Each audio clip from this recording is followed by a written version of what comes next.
रवि एक होशियार और जिद्दी लड़का था। वह हर चीज में परफेक्ट होना चाहता था। एक दिन उसने अपनी ड्राइंग प्रतियोगिता में दूसरा स्थान पाया।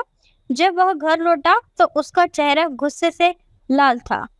माँ ने पूछा, क्या हुआ बेटा, तुम इतने परेशान क्यों हो? रवि ने गुस्से में जवाब दिया, आप लोग समझते ही नहीं।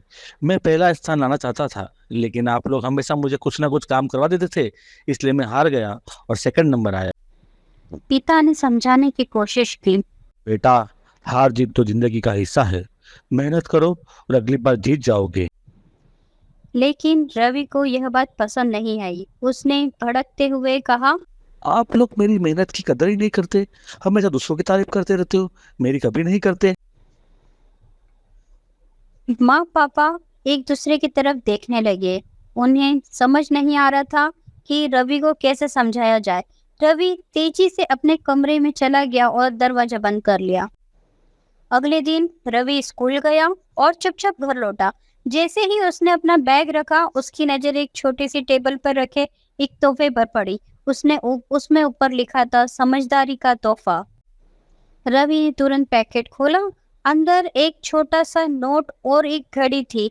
नोट में लिखा था, प्रिय रवि, हर वक्त सही नहीं होता। कुछ वक्त गुस्सा सही नहीं होता, लेकिन समझदारी सही वक्त पर सही फैसला लेना सिखाती है।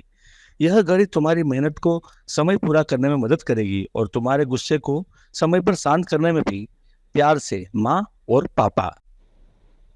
रवि ने घड़ी को ध्यान से देखा। घड़ी के नंबर अलग थे, कुछ छोटे कुछ बड़े।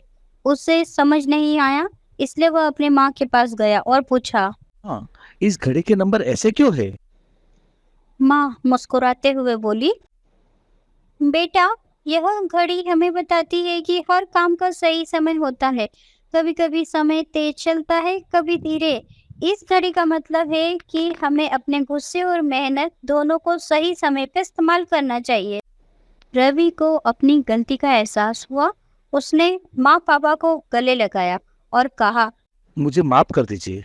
अब मैं समझ गया हूँ कि सही वक्त पर सही फैसले लेना कितना जरूरी होता है। फिर रवि ने अपनी घड़ी को सही समय के साथ साथ अपने गुस्से और मेहनत को भी संतुलित करना सीख लिया। अब वह पहले से ज्यादा शांत और समझदार बन गया था।